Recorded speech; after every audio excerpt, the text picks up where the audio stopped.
What did it really take to get by when you had next to nothing? We're about to take a journey back in time and find out, all through the eyes of one man, Eugene Walter Simpson, or, as everyone called him, Gene. His story, in his own words, is going to take us from the coal mines of Pennsylvania all the way to the streets of post-war Austria. It's a story about a world that was, in so many ways, both harder and, well, a whole lot simpler than our own.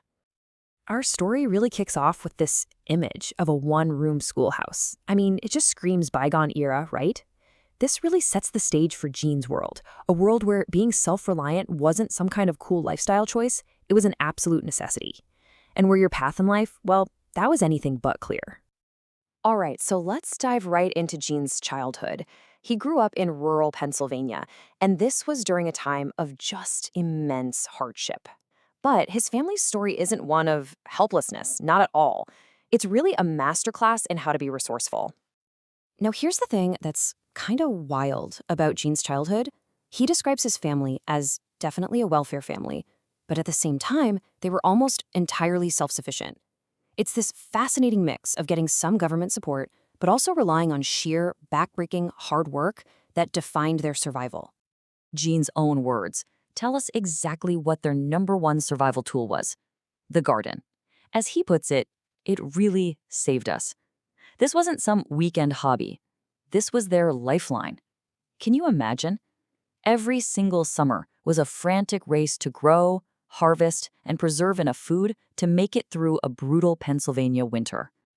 And when you get into the specifics, it's just incredible. I mean, look at this. Water didn't just come from a tap. Nope, they had to carry it from a spring. They had their own fruit trees for making jellies. They even ordered baby chicks from the Sears Roebuck catalog to get fresh eggs. And every year, they'd raise 2 pigs for pork.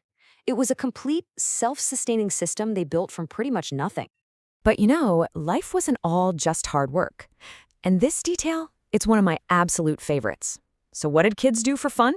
Well, they'd ride sleds down the dirt road.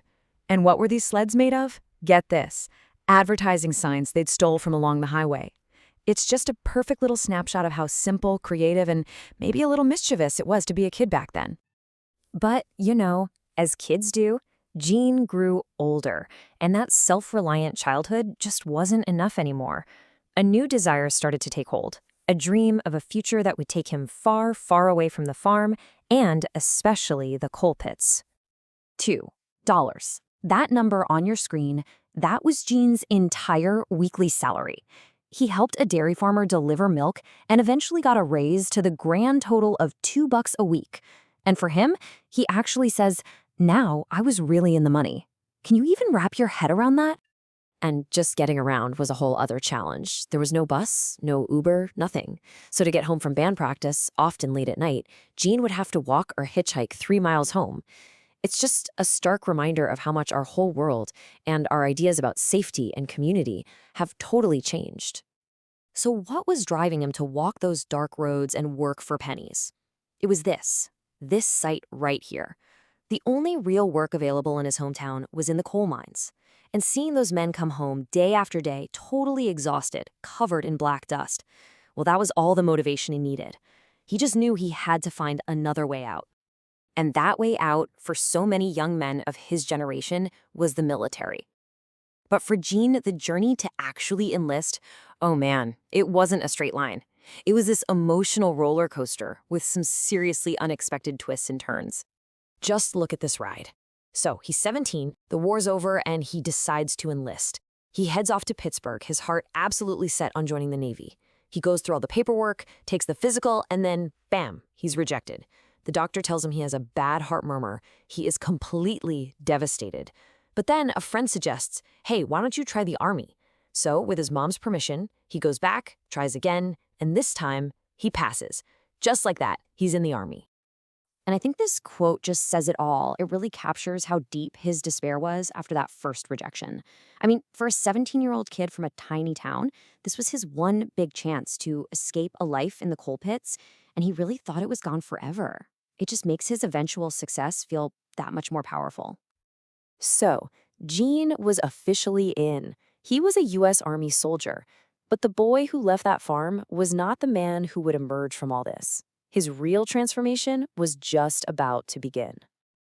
Basic training at Fort Dix, New Jersey was absolutely no joke. We're talking 16 weeks of just grueling, nonstop work. Think 20-mile marches carrying a rifle and a full field pack, learning how to use grenades and fight in close combat. And of course, the dreaded KP duty, kitchen police. And to make it all just a little more miserable, Gene said the biggest problem was that it rained almost every single day. And then came the moment. The one moment that changed his entire military career. One day, standing in formation, an officer asks this one simple question. And Gene, who had played the alto horn back in his high school band, he stepped forward. That single moment diverted him from the path of a regular infantryman and set him on a course he never, ever could have imagined. So instead of going to Puerto Rico for advanced infantry training, Gene's musical talent basically got him a ticket to Europe. And this is the final, really transformative chapter of his story, his deployment to post-war Austria. This is where he landed, Salzburg, Austria, in May of 1950. As you can see, it's a beautiful city, but as Gene himself notes, the scars of war were still fresh. There were still rubble in the streets, and you could see bullet holes marking the walls of a lot of the buildings. And that's what's so striking, right? This incredible contrast. On one hand, you have this stunningly beautiful city, the Salzach River, an old castle up on the hill, the music of its most famous resident, Mozart, everywhere. But all that beauty existed right alongside the very recent, very devastating scars of war. Because he was in the band, Gene's duties were really unique. He wasn't just a regular soldier, he became a kind of ambassador in uniform. As part of the 49th Army Band, they traveled all over Austria, playing these incredible concerts for the local townspeople. They were there at the train station playing music to greet soldiers who were finally returning home from Russian prison camps. And he even got to participate in the four-power changing of the guard parade in Vienna, right alongside the Russians, the British, and the French. Now, Gene expected to be in Austria for just 1 year. But then, history had other plans.